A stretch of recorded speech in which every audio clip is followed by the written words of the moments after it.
Inilah kisah pemuda desa yang dihina saat melamar kerja, tapi 7 hari kemudian, semua terbongkar. Tulis solawat dan kota kalian di komentar. Jangan lupa subscribe. Semoga Allah membalas kebaikan kalian dengan rezeki dan keberkahan.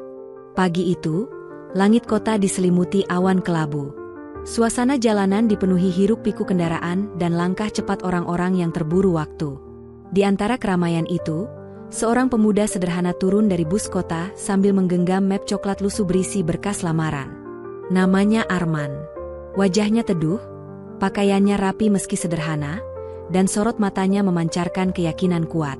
Arman melangkah menyusuri trotoar menuju sebuah gedung tinggi menjulang, tempat perusahaan besar yang sejak lama ia impikan untuk bekerja. Ia menarik napas panjang, menatap papan nama perusahaan yang berdiri kokoh di depan pintu masuk. Ini adalah langkah pertamanya untuk mengubah nasib keluarga di kampung. Beberapa orang di sekitar menatapnya heran. Sebagian mencibir dalam hati melihat penampilannya yang berbeda dari para pelamar lainnya. Arman tidak peduli. Ia terus berjalan tegap melewati pintu masuk. Dalam hati ia berbisik lirih, meminta kekuatan kepada Allah agar semua berjalan lancar. Di lobi depan, suasana sangat mewah. Lantai mengilap, dinding kaca bening, dan petugas resepsionis yang berpenampilan elegan menyambut para pelamar dengan senyum tipis. Arman mengantri bersama beberapa orang lain yang mengenakan jas mahal. Saat tiba gilirannya, seorang resepsionis wanita menatapnya dari ujung kaki hingga kepala dengan senyum sinis yang sulit disembunyikan. "Nama?" tanya petugas itu dengan nada datar. "Arman," jawabnya tenang. Ia menyerahkan map berkasnya. Resepsionis membuka map itu lalu melirik sekilas ke wajah Arman. Senyum sinisnya semakin jelas terlihat. "Silakan tunggu. Wawancara akan dimulai sebentar lagi," ucapnya dingin. Arman duduk di kursi tunggu bersama pelamar lain. Ia mendengar beberapa bisikan dari arah samping. "Kayak gitu mau kerja di sini?" bisik salah satu pelamar pria. "Lihat aja bajunya, udah kelihatan bukan orang kota," sahut pelamar wanita sambil tertawa kecil. Arman mendengar semuanya, tapi ia memilih diam. Di dalam hatinya, ia hanya mengucap istighfar pelan. Ia tidak datang ke sini untuk membalas cibiran, ia datang untuk membuktikan sesuatu. Beberapa menit kemudian, seorang wanita muda dengan penampilan elegan dan langkah angkuh keluar dari lift. Namanya Rika. Ia adalah HRD perusahaan ini. Semua pelamar langsung menegakkan duduknya saat wanita itu muncul. Tatapannya tajam, gerak tubuhnya penuh percaya diri. Saat matanya bertemu dengan Arman, ia mengangkat alis dan tersenyum mengejek. "Ini pelamar kerja?" gumamnya pelan tapi cukup keras untuk terdengar. Ia berjalan mendekati Arman dan melirik pakaiannya dari atas sampai bawah. "Kamu yakin gak salah tempat? Ini perusahaan besar, bukan pabrik kampung," ucapnya dengan nada meremehkan. Beberapa pelamar lain tertawa kecil menanggapi ucapan Rika. Arman tetap duduk tenang, meski hatinya terasa diremas.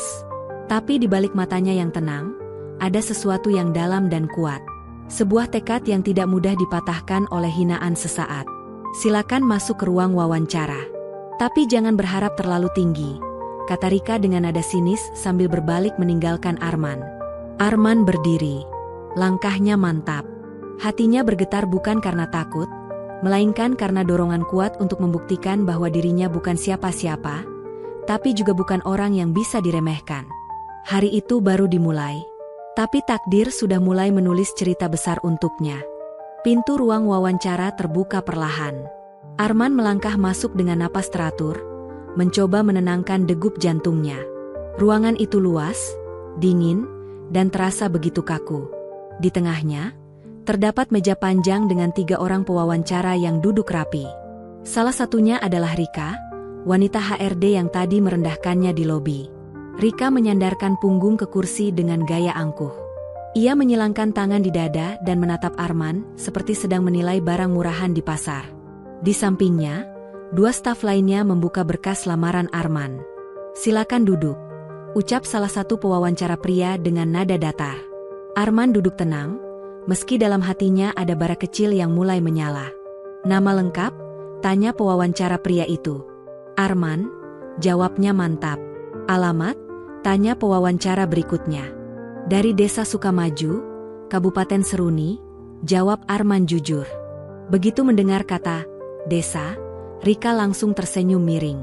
Ia mendekatkan wajahnya ke arah berkas lamaran dan berkata dengan suara tajam. Desa? Wah, jarang-jarang ada pelamar dari desa berani masuk ke perusahaan sebesar ini. Kamu yakin bisa kerja di sini? Suasana ruangan mendadak terasa berat. Pewawancara lain saling melirik. Arman mengangkat kepalanya perlahan. Tatapannya teguh, tidak tergoyahkan oleh nada meremehkan itu. Saya yakin. Saya punya kemampuan dan pengalaman yang cukup, jawab Arman dengan tenang. Rika menyandarkan tubuhnya ke kursi sambil tertawa pelan. Kemampuan? Katanya dengan nada mengejek. Kamu pikir kerja di sini semudah kerja di sawah? Ini dunia profesional, bukan tempat main-main. Ucapan itu membuat beberapa staf muda di luar ruangan yang mendengar tertawa kecil. Namun Arman tidak terpancing.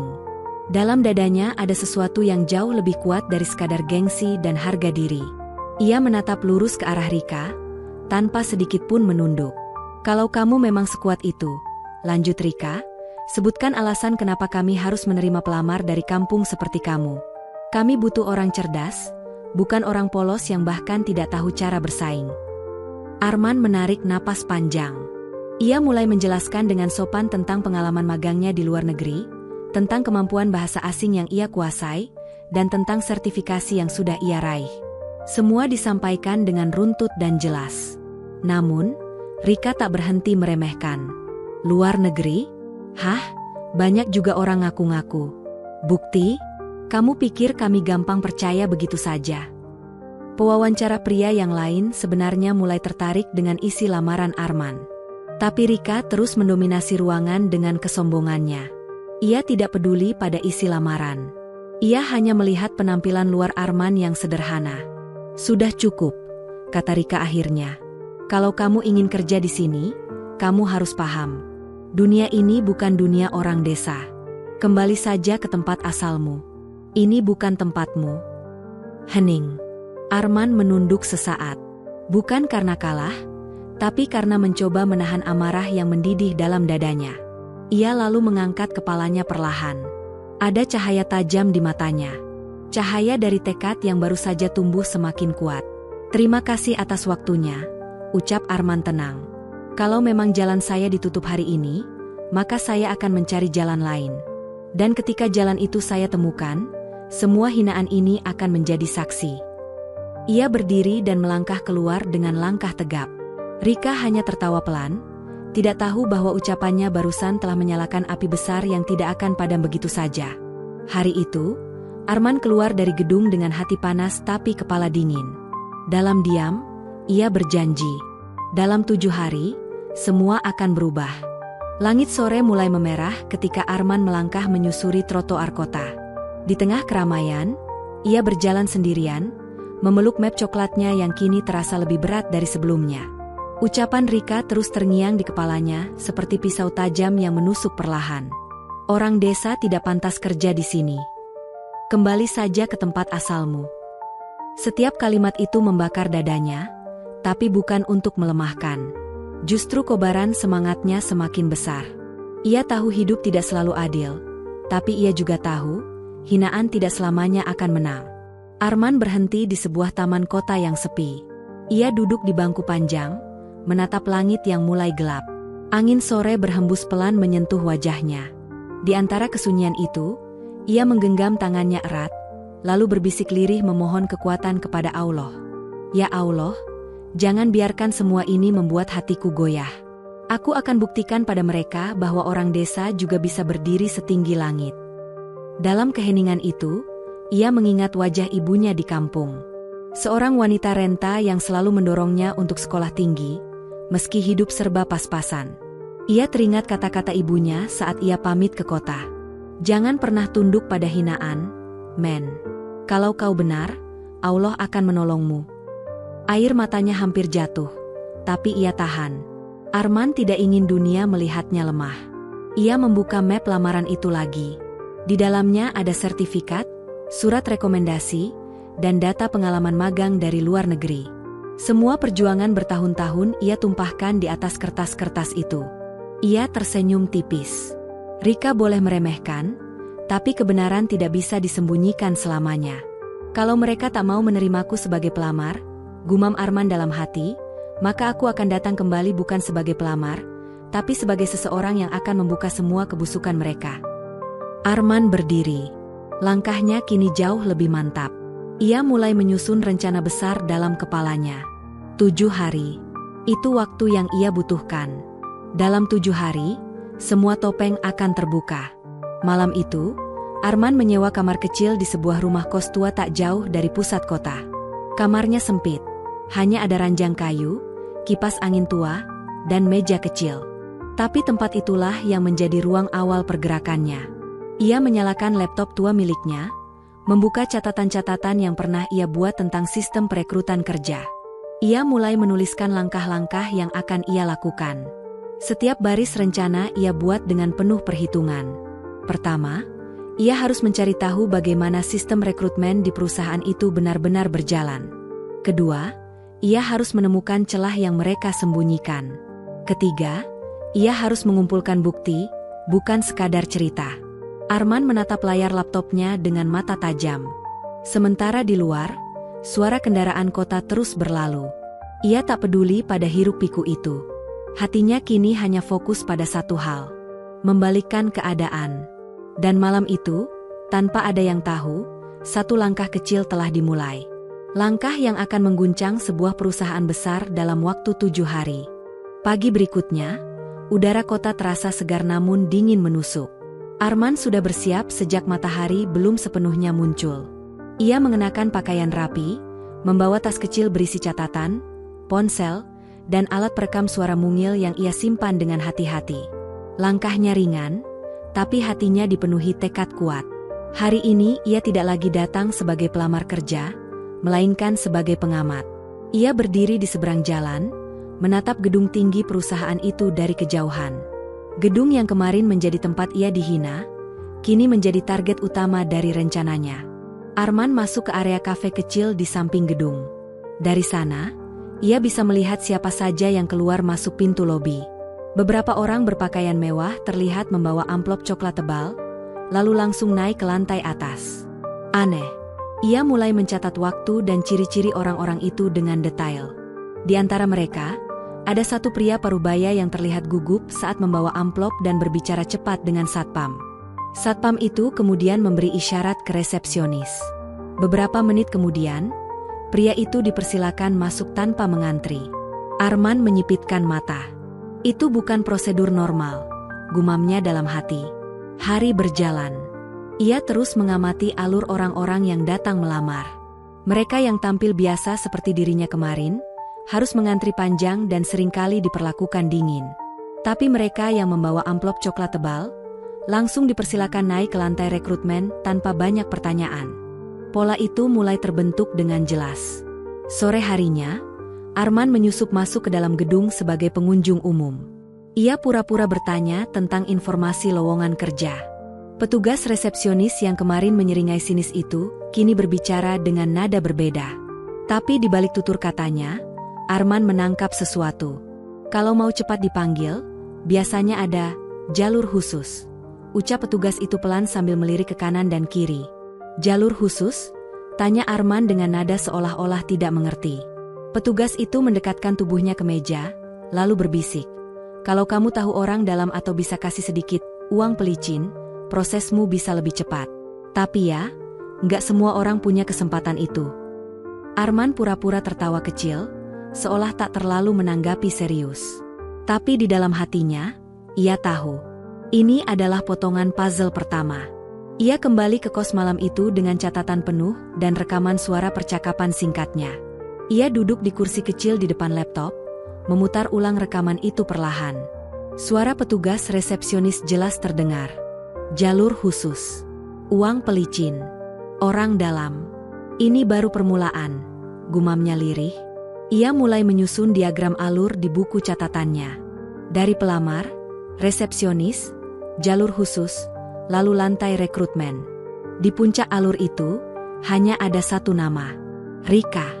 Arman ingat tatapan mata sombong wanita itu kemarin. Tatapan yang merendahkan seolah dunia ini hanya milik orang seperti dirinya.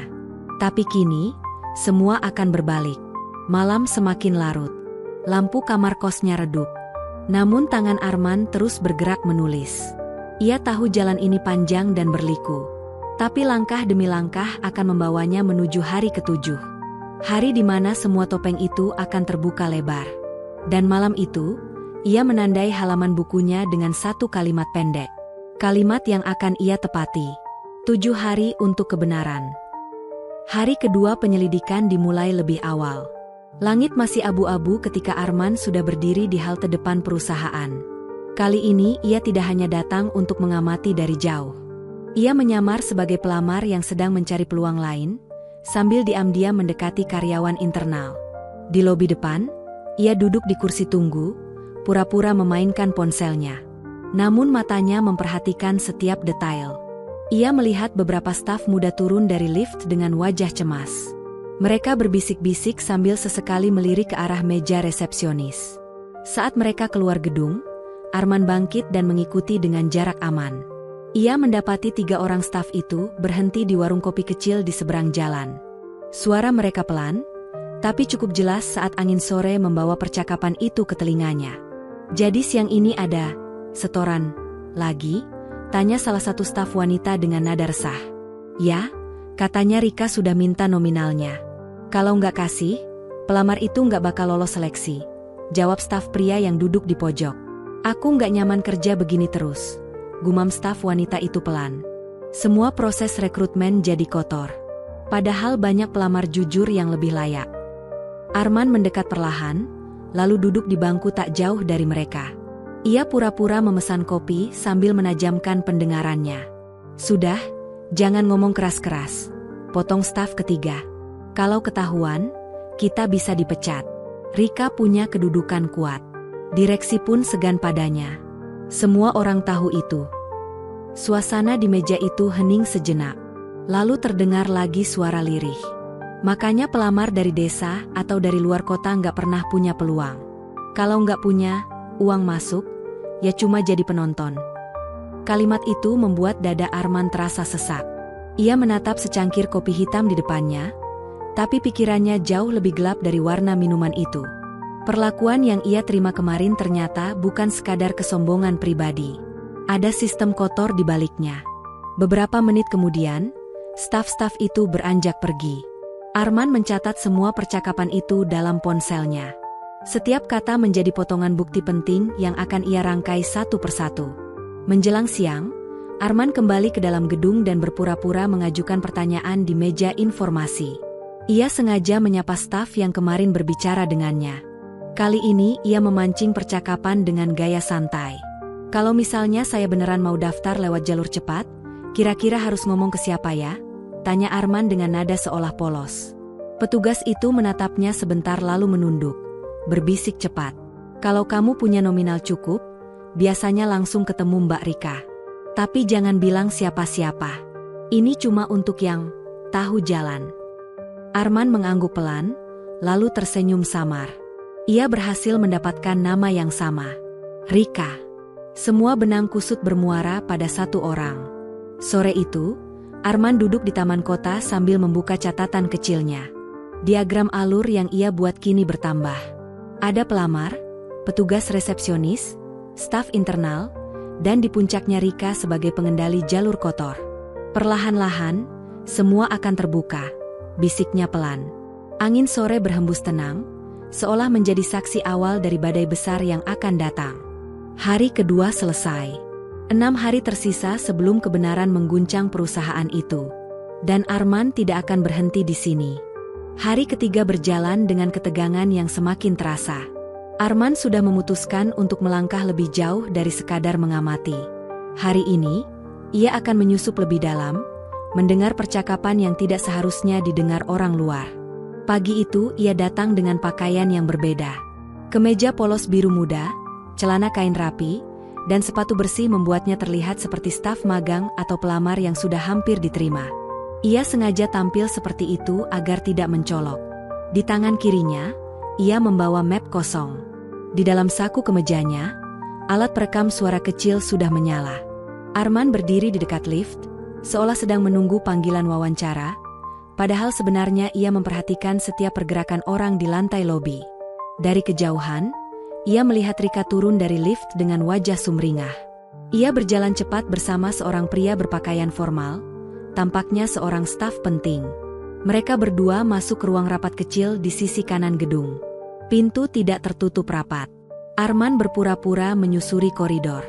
Saat tidak ada satpam di sekitar, ia mendekat perlahan ke pintu itu dan menempelkan alat perekam suara di bawah kursi dekat tembok.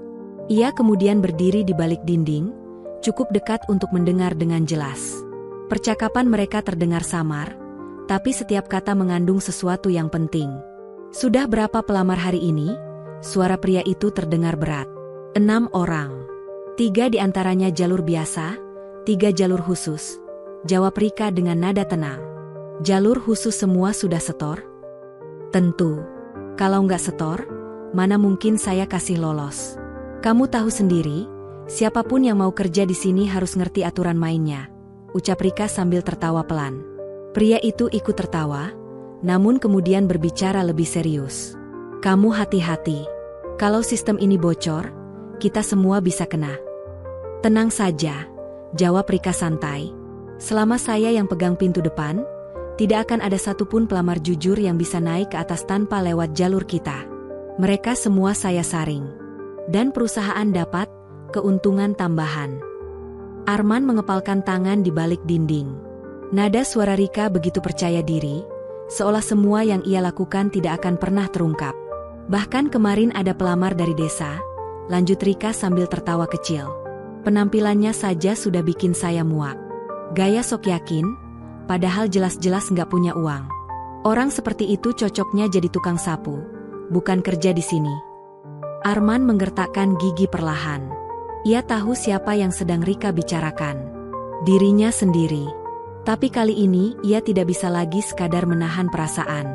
Amarahnya berubah menjadi energi yang menguatkan niatnya. Percakapan itu berlanjut hampir 15 menit. Mereka membicarakan daftar nama pelamar, nominal uang setoran, dan pembagian hasil antara Rika dan beberapa staf yang terlibat. Setiap kata terekam jelas dalam alat perekam kecil yang menempel di kursi itu. Setelah mereka keluar ruangan, Arman menunggu beberapa saat sebelum mengambil alat rekamnya kembali. Ia menyimpannya dengan hati-hati di dalam tas, lalu berjalan keluar gedung dengan langkah panjang. Sore itu di kamar kos, ia memutar rekaman itu pelan. Suara Rika terdengar jelas, bahkan tawa sinisnya membuat bulu kuduk berdiri. Ini bukan sekadar kecurangan kecil. Ini jaringan kotor yang mengakar dalam sistem perusahaan. Arman mencatat semuanya. Daftar nama, nominal uang, cara kerja. Semua ia tulis dalam buku catatannya yang kini mulai penuh dengan garis-garis merah dan tanda panah. Semuanya mengarah ke satu titik. Rika. Hari ketiga berakhir. 5 hari tersisa. Tapi Arman sudah memiliki sesuatu yang lebih dari sekadar keyakinan. Ia kini punya bukti. Hari keempat datang dengan awan gelap menggantung di atas kota. Namun bagi Arman, awan itu justru sejalan dengan suasana hatinya yang semakin membara. Ia sudah memiliki bukti pertama. Kini saatnya ia memperluas jaringannya. Pagi itu ia berdiri di depan cermin kecil di kamar kos. Wajahnya terlihat tenang, tapi sorot matanya tajam dan terencana. Ia tahu langkah berikutnya akan lebih berisiko. Ia akan mendekati para korban jalur kotor itu. Orang-orang yang gagal bukan karena tidak mampu, tapi karena tidak punya uang untuk membayar. Arman memulai langkahnya dengan berpura-pura menjadi pelamar yang juga kecewa. Ia kembali ke lobi perusahaan dan duduk di kursi tunggu, memperhatikan siapa saja pelamar yang keluar dengan wajah muram. Tak butuh waktu lama, seorang pria berusia 30 tahunan melangkah keluar dengan ekspresi kecewa. Ia mengenakan kemeja rapi, membawa map lamaran yang sudah terlipat kusut. Arman segera bangkit dan menghampirinya. "Bang, maaf ganggu. Saya lihat tadi abang juga ikut wawancara?" tanya Arman dengan nada hati-hati. Pria itu menghela napas berat. "Iya, tapi percuma. Mereka nggak lihat kemampuan. Saya udah jelasin semua pengalaman kerja, tapi mereka cuma nanya hal-hal aneh. Ujungnya, ditolak mentah-mentah. Kalau boleh tahu, mereka nyebut soal jalur khusus, pancing Arman pelan. Pria itu menatapnya sejenak, lalu mendekat dan bicara lebih lirih. Iya, saya sempat dengar dari orang dalam. Katanya kalau nggak kasih setoran, jangan harap bisa diterima. Padahal saya udah kerja di tempat lama hampir 10 tahun. Gila, ya? Arman mengangguk pelan, lalu mengajaknya duduk di taman kecil dekat lobi. Pria itu akhirnya bercerita lebih banyak. Ia pernah mencoba jalur resmi 2 kali, tapi ditolak tanpa alasan jelas. Sementara beberapa pelamar yang jauh lebih muda dan minim pengalaman justru diterima dengan mudah. Arman mencatat semua cerita itu dalam ponselnya, menyamarkannya seolah sedang menulis catatan pribadi. Beberapa jam kemudian, ia menemukan 2 pelamar lain dengan kisah serupa. Semuanya berujung pada satu pola. Mereka semua tidak punya cukup uang untuk masuk lewat jalur khusus. Sore itu, Arman berjalan ke sebuah kedai kecil di pinggir kota. Ia sudah membuat janji diam-diam dengan pria pertama yang ia temui tadi siang, bersama 2 pelamar lain. Mereka bertiga duduk melingkar di meja paling pojok, suara mereka diturunkan serendah mungkin. Kalau kalian semua punya pengalaman yang sama, berarti ini bukan kebetulan, ucap Arman tenang. Saya tahu, ini kotor. Tapi kami cuma orang biasa. Nggak punya kekuatan untuk lawan mereka, ujar salah satu pelamar wanita dengan mata berkaca-kaca. Arman menatap mereka satu persatu. Kalau kalian mau, kita bisa lawan. Tapi bukan dengan amarah. Dengan bukti. Ketiga pelamar itu saling berpandangan. Wajah mereka awalnya ragu, tapi perlahan muncul keberanian kecil. Dalam dunia yang tidak adil, terkadang seseorang hanya butuh 1 orang pemberani untuk menyalakan nyala kecil. Malamnya, Arman menempelkan 3 nama baru ke papan catatannya. 3 orang saksi hidup yang bisa memperkuat semua bukti yang sudah ia kumpulkan. Rekaman suara, catatan lapangan, pola suap, dan kini, kesaksian langsung. Ia duduk di kursinya dengan punggung tegap. Di luar, suara hujan mulai turun pelan. Tapi di dalam kamar itu, Arman justru merasa lebih hidup. Langkah pertama sudah kulalui, gumamnya pelan. Sekarang kita bukan 1 orang. Kita mulai jadi suara. Hari keempat berakhir dengan keyakinan baru. Di luar sana, Rika dan jaringannya masih merasa aman. Mereka tak tahu, bayangan kebenaran mulai mengintai langkah mereka, selangkah demi selangkah. Malam itu udara terasa lebih dingin dari biasanya. Hujan yang turun sedari sore belum juga reda, membuat jalanan kota terlihat basah dan berkilau tertimpa lampu jalan. Arman duduk sendirian di dalam kamarnya, menatap catatan yang sudah semakin penuh. Semua nama, tanggal, dan kejadian sudah ia susun dengan rapi. Namun satu hal masih belum ia temukan. Jalur utama yang menghubungkan semua suap itu. Ujung dari semua permainan kotor. Ia menutup matanya sejenak, mencoba menyusun kembali potongan puzzle yang sudah ia miliki. Nama Rika berada di tengah lingkaran, dikelilingi oleh beberapa nama bawahan dan pelamar korban. Tapi ia yakin, ada satu sosok lain yang jauh lebih tinggi dari Rika, orang yang memberikan perlindungan dari atas. Tiba-tiba ponselnya bergetar. Sebuah pesan masuk dari pelamar wanita yang ia temui kemarin sore. Mas, aku dengar Rika bakal ketemu orang penting besok di restoran pusat kota. Aku nggak sengaja denger pas aku nunggu di lobi tadi. Arman menajamkan pandangannya. Ini bukan kabar biasa. Ini kesempatan besar. Ia segera merapikan semua catatannya dan menyiapkan alat perekam kecil yang ia beli beberapa hari lalu. Rencananya mulai terbentuk dalam kepalanya, satu persatu. Besok, ia tidak akan hanya mengumpulkan suara para korban, tapi juga mendengar langsung dari mulut mereka sendiri yang selama ini bermain di balik layar.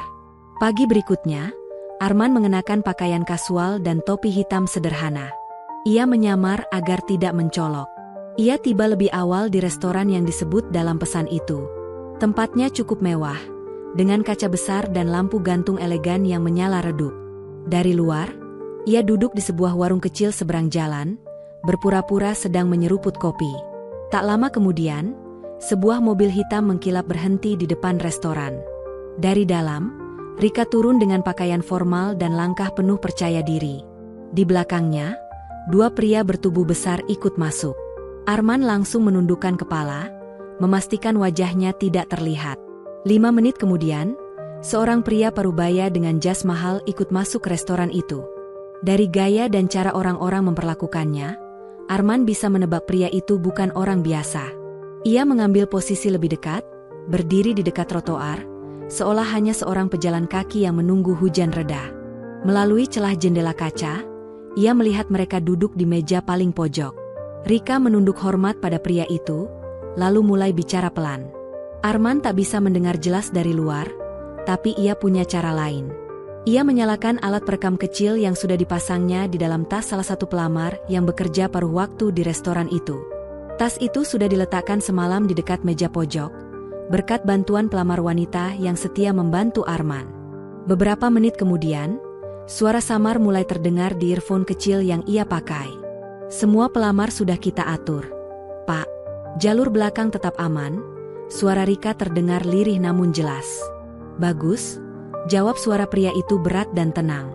Pastikan tidak ada orang luar yang ikut campur. Kita tidak butuh perhatian media. Yang bayar, masuk. Yang tidak, buang. Arman mengepalkan tangannya di balik jas hujan tipis yang ia pakai. Suara itu menjadi potongan penting dalam rencananya. Ini bukan sekadar suap biasa. Ini jaringan kotor yang rapi dan terorganisir. Pertemuan berlangsung sekitar 20 menit. Setelah itu, Rika dan pria parubaya itu keluar satu persatu. Saat mobil mereka melaju menjauh, Arman tahu, bukti besar sudah ada di tangannya. Malamnya, ia mendengarkan rekaman itu berulang kali. Setiap kata ia simpan dalam beberapa salinan, satu di ponsel dan 2 lagi di flash disk cadangan. Ia tidak akan membiarkan bukti itu hilang begitu saja. Namun di balik semua itu, Arman sadar satu hal. Langkahnya sekarang semakin berbahaya. Orang-orang yang ia lawan bukan lagi sekadar pegawai, tapi orang berkuasa yang bisa menghapus jejak dalam sekejap jika merasa terancam. Meski begitu, ia tidak mundur. Justru kini, tekadnya makin kuat. Dalam sunyi malam, Arman menatap langit yang gelap dan berbisik pelan. Aku tidak akan biarkan orang-orang jujur terus diinjak. Waktumu sudah hampir habis. Di luar, suara hujan mulai reda. Tapi badai yang sebenarnya baru akan dimulai. Pagi itu udara terasa berat. Awan kelabu menggantung rendah, seperti pertanda akan ada sesuatu yang besar terjadi. Arman terbangun lebih awal dari biasanya. Tidurnya semalam tak tenang. Bukan karena takut, tapi karena pikirannya terus memutar ulang isi rekaman yang ia dapatkan dari pertemuan rahasia Rika dan pria parubaya itu. Ia duduk di tepi ranjang, menarik napas panjang, lalu menatap ponsel dan flash disk yang berisi bukti berharga. Ini bukan lagi sekadar masalahnya pribadi. Ini tentang banyak orang yang selama ini dikalahkan oleh sistem kotor. Tentang mereka yang punya kemampuan, tapi ditolak hanya karena tak mampu membayar jalan belakang. Arman menyalakan lampu kecil di mejanya. Papan tulis penuh coretan itu kini terlihat jelas. Nama Rika berada di tengah, menghubungkan para pelaku di lapangan, sementara di atasnya tertulis satu nama baru. Budi Santoso, pria parubaya dengan jas mahal yang ia rekam di restoran malam itu. Jadi ini bos besarnya, gumam Arman pelan. Rencana dalam pikirannya kini mulai bergerak ke tahap selanjutnya. Ia tidak bisa menyerang secara langsung. Orang-orang seperti Budi memiliki koneksi dan pengaruh. Satu langkah salah, maka semua bukti akan lenyap, dan dirinya mungkin ikut menghilang. Ia mengambil ponselnya dan mengirim pesan ke 3 pelamar yang sebelumnya ia temui. Siap malam ini, waktunya kita buat mereka mulai panik. Beberapa detik kemudian, satu persatu balasan masuk. Siap. Kami ikut. Kami nggak akan mundur. Sore hari, Arman menemui ketiga orang itu di sebuah rumah makan kecil jauh dari pusat kota. Mereka duduk di meja pojok, menunduk dan bicara lirih.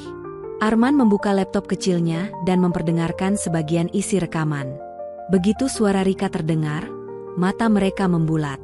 Lalu saat suara Budi terdengar jelas, ketiganya saling pandang dengan wajah tak percaya. Jadi selama ini, semua ini benar-benar diatur, ucap pria berkemeja abu-abu dengan nada bergetar. Arman mengangguk pelan. Mereka pikir kita cuma pelamar bodoh. Tapi mereka salah. Kita punya kebenaran di tangan kita. Dan mulai malam ini, mereka tidak akan tenang lagi. Rencana Arman sederhana tapi tajam. Mereka akan mulai menyebar potongan kecil dari bukti itu. Tidak semuanya, hanya secukupnya untuk membuat pihak perusahaan panik. Mereka mengirim rekaman singkat tanpa identitas ke beberapa email wartawan, aktivis, dan akun anonim di media sosial. Malam itu, rekaman berdurasi 30 detik yang berisi suara Rika dan Budi menyebar dengan cepat. Suara itu samar, tapi cukup jelas untuk membuat siapapun mengerti, ada permainan kotor di balik proses rekrutmen. Tak butuh waktu lama, percikan itu membesar. Beberapa akun mulai bertanya-tanya siapa yang terlibat. Beberapa mantan pelamar ikut angkat suara, mengaku mengalami hal yang sama. Situasi mulai menghangat. Di sisi lain, di ruang kerja perusahaan itu, Rika tampak gelisah. Tangannya mengepal di atas meja. Siapa yang berani melakukan ini? Desisnya pelan. Seorang pria mendekat dan berbisik. Rekaman itu, hanya orang dalam atau pelamar yang bisa dapatkannya. Kita harus cari tahu siapa pelakunya. Rika menatap ke arah luar jendela dengan tatapan tajam. Ini pertama kalinya ia merasa tidak aman. Orang-orang yang selama ini ia pandang rendah mulai bergerak diam-diam di balik bayangan. Sementara itu, di sebuah kamar kos sederhana, Arman memandang layar ponselnya yang terus berbunyi karena pesan masuk dari berbagai orang tak dikenal. Ia tahu ini baru permulaan. Musuhnya belum jatuh. Tapi mereka sudah mulai terguncang. Sekarang kalian tahu rasanya takut, gumam Arman lirih. Tapi aku belum selesai. Malam itu, Arman duduk sendirian dengan senyum tipis di sudut bibirnya. Angin malam meniup tirai jendela, membawa hawa dingin yang menusuk. Tapi dalam hatinya, api perlawanan terus menyala. Pagi itu, suasana kantor berubah drastis. Tak ada lagi tawa santai di lobi seperti biasanya. Para pegawai berjalan dengan wajah tegang, berbisik-bisik di lorong sambil menunduk. Rekaman rahasia yang tersebar semalam telah membuat seluruh bangunan itu dipenuhi kabar tak sedap. Rika melangkah cepat menuju ruangannya. Suara ketukan sepatu haknya terdengar keras menyusuri lantai marmer.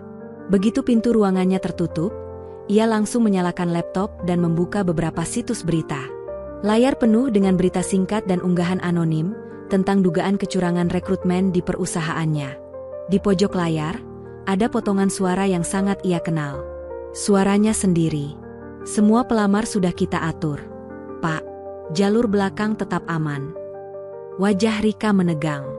Ia mengepalkan kedua tangannya hingga buku jarinya memutih. Brengsek, desisnya.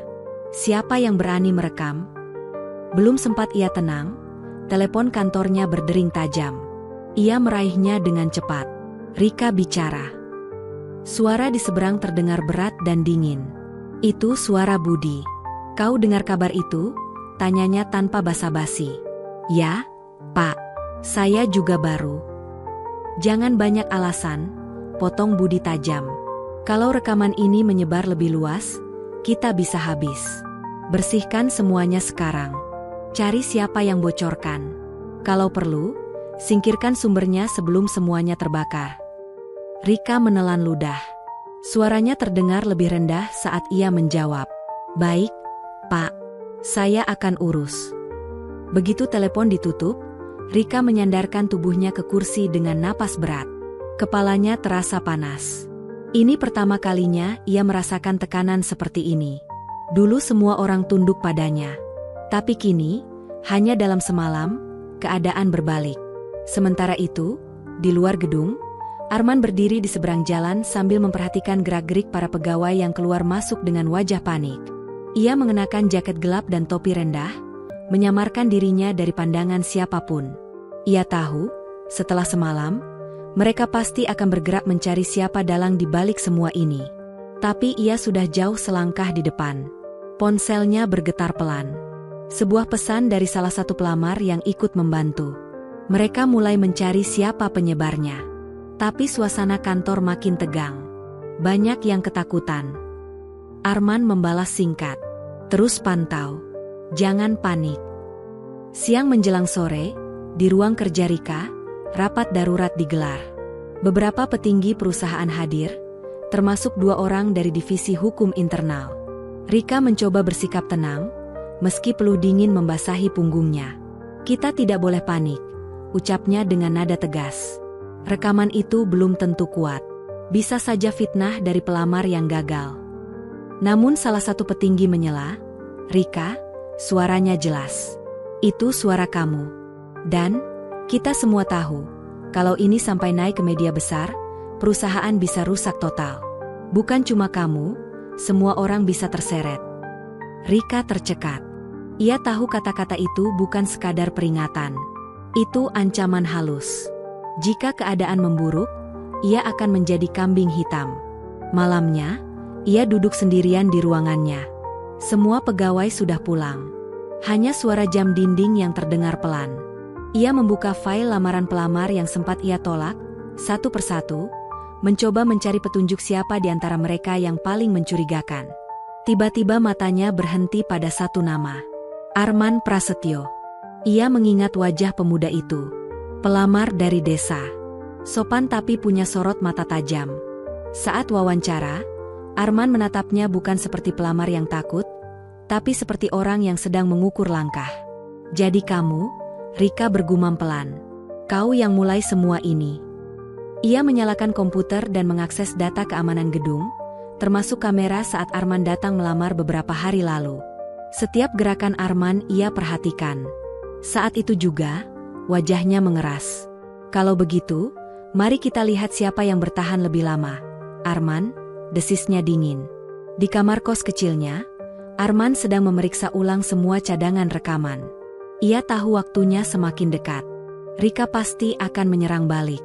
Tapi bukannya gentar, ia justru merasa semakin siap.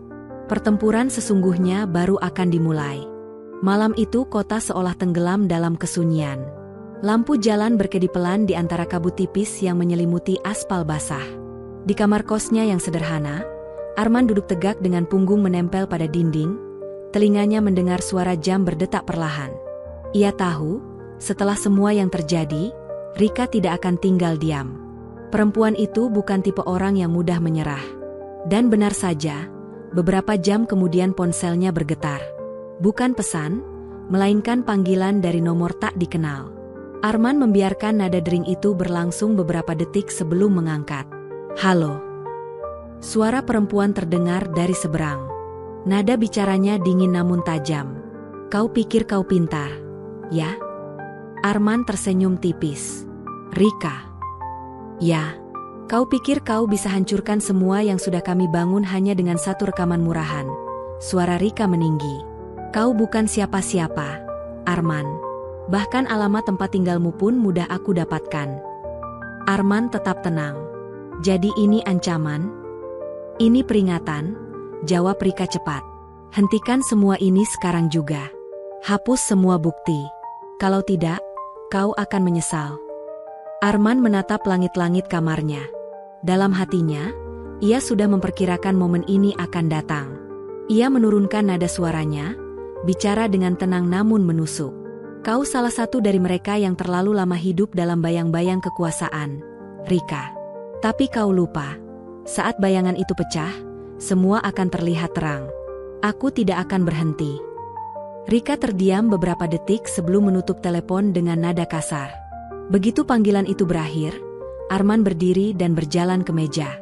Ia membuka laptop kecilnya dan mengirimkan satu salinan baru dari rekaman ke penyimpanan awan dengan kode sandi khusus. Ia juga mengatur sistem otomatis. Jika sesuatu terjadi padanya, semua rekaman dan data akan terkirim ke beberapa media besar secara bersamaan. "Kalau mereka menyentuhku," gumam Arman pelan, "mereka akan membakar diri mereka sendiri." Beberapa jam kemudian, dua orang tak dikenal terlihat mondar-mandir di depan kosnya. Arman mengintip dari jendela kecil. Tubuh mereka tegap, gerak-geriknya rapi. Ia tahu ini bukan orang biasa. Rika mulai menggerakkan anak buahnya. Namun Arman tak gentar. Ia mengambil tas kecil berisi dokumen, flash disk cadangan, dan ponsel cadangan yang sudah ia siapkan jauh-jauh hari. Ia meninggalkan kosnya lewat pintu belakang, menyelinap dalam gelap malam, berjalan menyusuri gang kecil hingga tiba di rumah salah satu pelamar yang ikut membantunya. "Mas Arman," ucap pria itu terkejut ketika pintu dibuka. Arman memberi isyarat dengan jari di depan bibir. "Jangan keras-keras. Aku yakin mereka mulai mengikutiku. Aku butuh tempat aman beberapa hari." Pria itu langsung mengangguk dan membawanya masuk. Di dalam rumah kecil itu, mereka duduk melingkar bersama dua pelamar lainnya. Suasana tegang, namun mata mereka menyala dengan semangat yang sama. "Kita nggak bisa mundur sekarang," ucap Arman pelan tapi tegas. "Mereka sudah mulai bergerak. Tapi kita juga harus melangkah lebih cepat." Pelamar wanita yang sejak awal membantu Arman menggenggam tangannya erat. "Kalau kami mundur sekarang, semua orang akan tetap dipermainkan. Ini kesempatan kita, Mas. Kami ikut." Arman menatap satu persatu wajah mereka. Rasa takut jelas ada di balik mata mereka. Tapi keberanian kecil itu tumbuh, menguat seperti bara api yang perlahan membesar. Malam itu mereka menyusun rencana baru. Bukan hanya menyebarkan rekaman, tapi menghubungkan semua pelamar yang pernah dirugikan. Mereka mulai mengumpulkan daftar nama, alamat, dan pengalaman para korban. Dalam waktu singkat, lingkaran kecil itu berubah menjadi gerakan yang lebih besar. Sementara itu, di ruang kerjanya, Rika duduk dengan tangan mengepal. Laporan dari anak buahnya belum membuahkan hasil. Arman menghilang seperti bayangan. "Kau pikir kau bisa sembunyi dariku, Arman?" gumam Rika dingin. "Kau tidak tahu dengan siapa kau berhadapan." Malam itu, dua kekuatan mulai bergerak bersamaan. Satu dengan ketakutan dan ancaman, satu lagi dengan keyakinan dan keberanian. Dan di tengah gelap malam, permainan yang mereka mulai kini berubah menjadi pertempuran sesungguhnya. Malam merayap pelan, meninggalkan udara dingin yang menusuk tulang. Di dalam rumah kecil tempat Arman bersembunyi, lampu gantung redup menjadi satu-satunya sumber cahaya. Mereka duduk melingkar, 4 orang dengan wajah tegang namun mata menyala tajam. Arman membuka laptop kecilnya. Di layar terpampang lembar data berisi nama-nama puluhan pelamar yang pernah gagal dengan alasan tak masuk akal. Di sebelah nama itu, tertulis catatan kecil, "Tidak mampu bayar, ditolak mendadak, tidak diberi penjelasan." "Inilah bukti nyata bahwa jalur kotor itu bukan kebetulan," ucap Arman pelan namun jelas. "Rika dan orang di atasnya sudah bermain terlalu lama. Tapi sekarang, kita punya kesempatan untuk membongkar semuanya." Salah satu pria, pelamar yang paling tua di antara mereka, menggertakkan rahang. "Tapi, Mas Arman, mereka kuat. Kita cuma orang biasa. Kalau mereka balas..." Arman memandangnya lekat-lekat. "Justru karena mereka kuat, kita nggak bisa jalan sendiri. Kita harus buat mereka takut kehilangan yang paling mereka jaga, citra bersih mereka." Pelamar wanita yang duduk di sampingnya mengangguk mantap. "Kalau gitu kita harus buat ini besar. Bukan cuma 4 orang." Arman mengetik cepat di laptop. Ia membuat grup komunikasi rahasia. Dalam hitungan jam, beberapa pelamar lama mulai bergabung. Sebagian dari mereka awalnya ragu, tapi begitu mendengar rekaman yang Arman simpan, keraguan itu berubah menjadi amarah. Pesan demi pesan masuk deras. "Saya juga ditolak dengan alasan aneh. Padahal saya punya pengalaman 5 tahun, tapi disingkirkan begitu saja. Mereka harus bayar atas semua ini." Lingkaran itu membesar. Dalam semalam, Arman tidak lagi sendirian. Ia membentuk jaringan pelamar dari berbagai daerah. Suara mereka yang dulu terpendam kini mulai menyatu menjadi satu kekuatan. Sementara itu, di sisi lain kota, Rika duduk di ruangannya dengan segelas kopi hitam yang sudah dingin. Ia menatap layar laptopnya dengan mata gelap. Laporan dari anak buahnya membuat darahnya mendidih. "Pelamar-pelamar itu mulai bergerak," ujar salah satu anak buahnya melalui telepon. "Mereka membentuk semacam kelompok rahasia." "Cari siapa pemimpinnya," jawab Rika tajam. "Kalau benar mereka dipimpin Arman, kita hancurkan dia dulu. Setelah itu, semua akan bubar dengan sendirinya." Ia mematikan telepon dan berjalan mondar-mandir di ruangannya. Ketegangan semakin menekan. Ia tahu jika jaringan pelamar itu menjadi besar, semua yang selama ini ia bangun akan hancur dalam sekejap. Di rumah kecil itu, Arman berdiri di depan papan tulis lusuh yang mereka pinjam dari tetangga. Ia menggambar garis besar rencana. Langkah pertama sudah berjalan. Rika dan Budi mulai gelisah. Langkah kedua, kita bawa cerita ini ke telinga orang yang lebih besar dari mereka. Wartawan, aktivis, bahkan orang dalam yang masih bersih. Salah satu pelamar mengangkat tangan pelan. Kalau mereka serang balik, Mas? Arman menatapnya, sorot matanya tajam namun tenang. Mereka pasti akan serang balik. Tapi kita sudah siapkan cadangan. Semua rekaman, semua kesaksian, semua bukti akan menyebar lebih luas kalau satu dari kita dijatuhkan. Kita tidak boleh lagi takut. Angin malam menerobos lewat jendela yang sedikit terbuka. Tirai lusuh bergerak pelan, seolah ikut mendengarkan rencana mereka. Suasana sunyi, namun ada bara semangat yang membara di udara. Arman menatap wajah-wajah di hadapannya. Kita bukan orang besar, tapi kita punya kebenaran. Dan kalau kita bersatu, mereka tidak akan bisa membungkam semuanya. Beberapa kepala mengangguk mantap. Malam itu, sebuah gerakan diam lahir dalam kesunyian. Bukan dengan teriakan, tapi dengan keyakinan. Dan jauh di sisi lain kota, Rika mulai menyadari, pertempuran ini bukan lagi tentang satu orang, tapi tentang suara banyak orang yang tak lagi takut. Langit sore itu kelabu. Angin kencang meniup dedaunan, menyebarkan aroma hujan yang sebentar lagi turun. Di rumah kecil tempat Arman dan para pelamar berkumpul, suasana tegang menyelimuti setiap sudut ruangan. Bukan lagi karena ketakutan, tapi karena mereka tahu, langkah mereka selanjutnya akan mengguncang banyak orang. Arman berdiri di depan jendela, memperhatikan jalanan sepi. Di balik matanya yang tenang, pikirannya berputar cepat. Ia tahu bahwa setiap gerakan mulai diawasi. Tapi ia juga sadar, inilah saatnya untuk maju, bukan mundur. Semua data sudah terkumpul, ucap pelamar wanita yang duduk di depan laptop. Kesaksian sudah direkam, bukti sudah disusun, dan rekaman suara Budi juga sudah kita bersihkan biar makin jelas. Pria paling tua di antara mereka mengangguk pelan.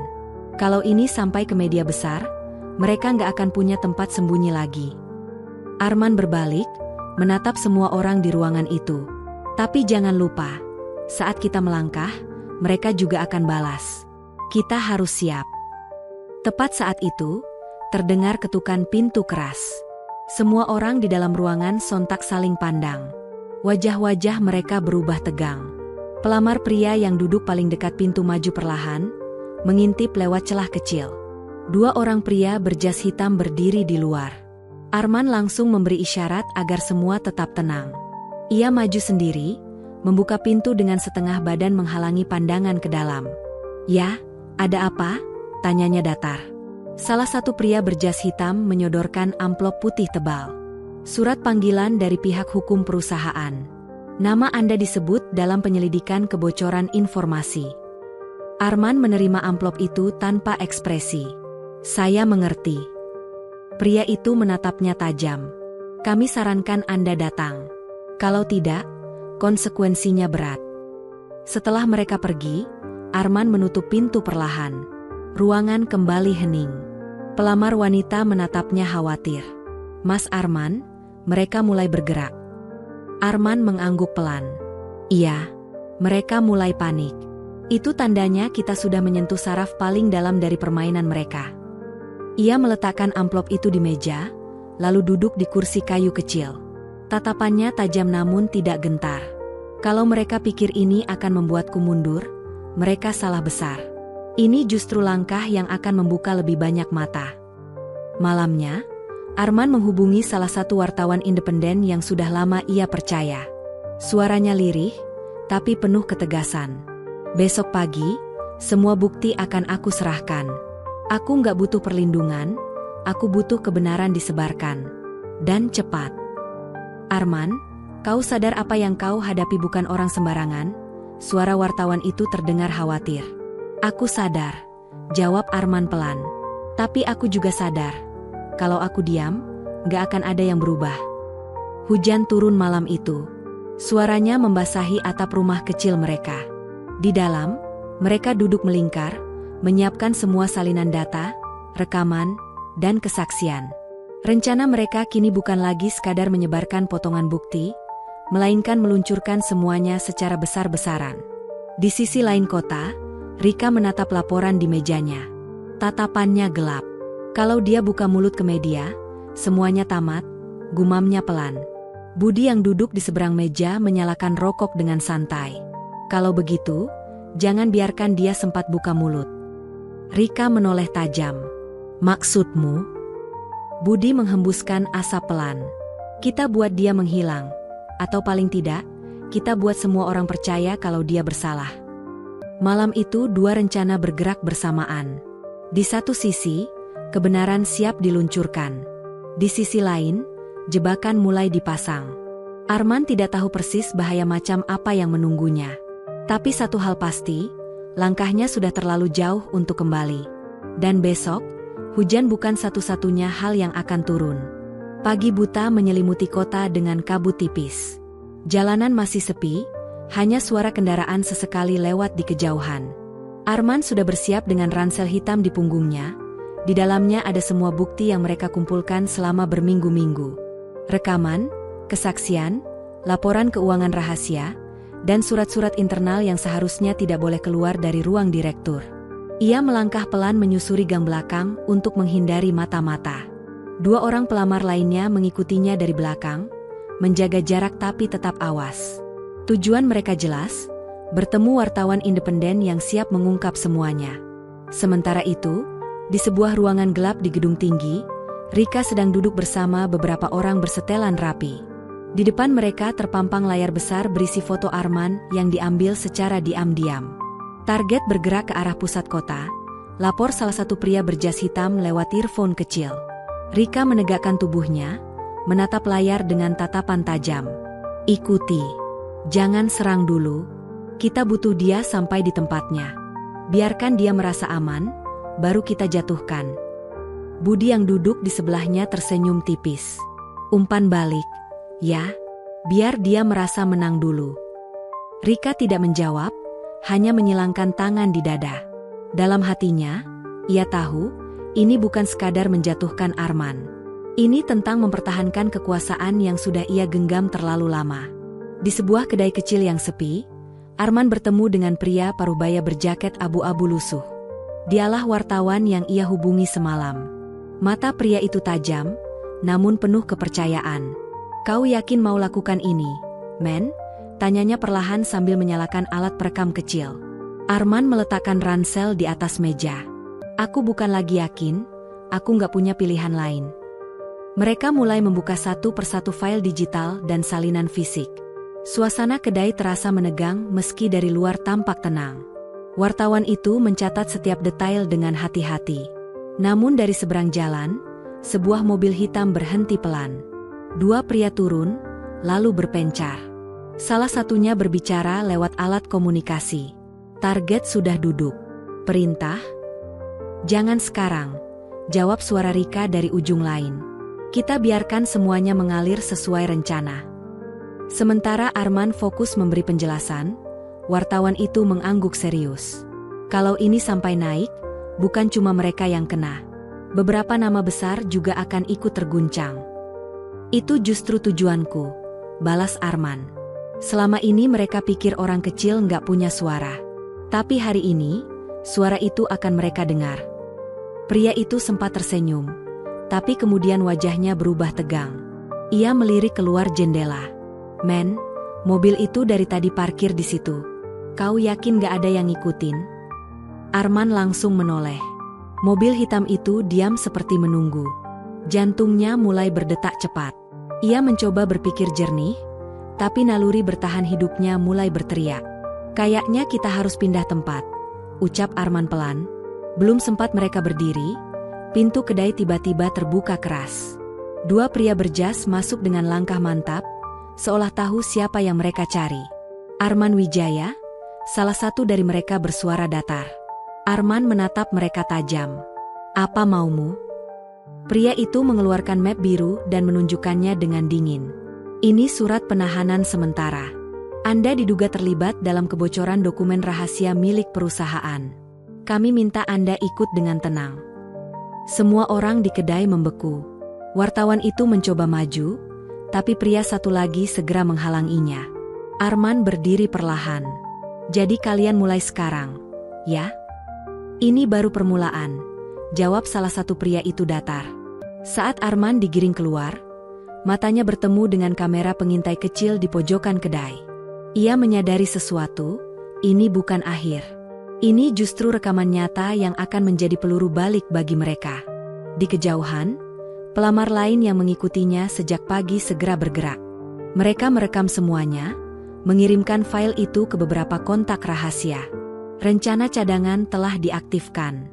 Dan di dalam mobil hitam, Budi tersenyum puas sambil menyalakan rokok. Akhirnya jatuh juga kau, Arman.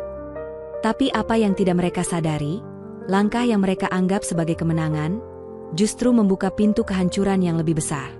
Suara sirine pelan mengiringi mobil hitam yang membawa Arman ke gedung kantor pusat. Di dalam mobil, suasana sunyi mencekam. Dua pria berjas duduk di sampingnya, menatap lurus ke depan tanpa ekspresi. Arman hanya menunduk, berpura-pura pasrah. Namun dalam kepalanya, setiap detik ia manfaatkan untuk menghitung langkah berikutnya. Ia tahu rencana ini sudah masuk tahap berbahaya. Tapi ia juga tahu, ia tidak sendirian. Beberapa kilometer dari sana, Dimas dan Rani, dua pelamar yang sejak awal mendukung Arman, berada di dalam ruang kecil yang disulap menjadi markas darurat.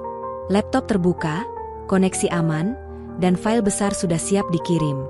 Di layar monitor, wajah wartawan Parubaya tadi muncul melalui panggilan video. Dia ditangkap. Tapi kita punya semuanya, kata Dimas dengan nada tegang. Wartawan itu mengangguk cepat. Kalian tenang saja. Ini bukan akhir. Justru ini bukti tambahan bahwa mereka panik. Rani mengetik cepat di laptop. File cadangan sudah kita unggah ke 3 server berbeda. Begitu ada tanda bahaya, semua otomatis terkirim ke media nasional. Di layar lain, muncul rekaman saat Arman ditangkap di kedai. Gambar jelas, suara tajam, dan ekspresi semua orang terekam sempurna. Tidak ada yang bisa mereka bantah jika semua ini sampai ke publik. Dimas mengepalkan tangan. Kalau mereka sentuh Arman sedikit saja, semuanya meledak. Sementara itu, mobil hitam berhenti di basement gedung perusahaan. Arman diturunkan dengan borgol di tangannya. Kamera keamanan berputar mengawasi setiap sudut. Namun Arman memperhatikan satu hal, pintu darurat sisi timur tidak memiliki penjaga tetap. Jalan, perintah salah satu pria berjas. Mereka membawanya ke ruang bawah tanah yang jarang digunakan. Ruangan itu pengap dan redup, hanya satu lampu menyala. Di dalamnya sudah ada Budi, duduk santai di kursi kulit sambil memainkan korek api di tangannya. Wah, cepat juga sampai sini, ucap Budi dingin. Kupikir kau akan melawan dulu. Arman berdiri tegak meski tangannya terborgol. Kalian pikir ini akhir. Padahal baru saja kalian buka jalan untuk diri kalian sendiri jatuh. Budi terkekeh pelan. Kau masih berani bicara begitu? Kau pikir siapa kau sebenarnya? Seorang pemuda desa yang kebetulan cerdas? Kami bisa habiskan orang sepertimu dalam semalam. Arman hanya tersenyum tipis. Kalian terlalu percaya diri.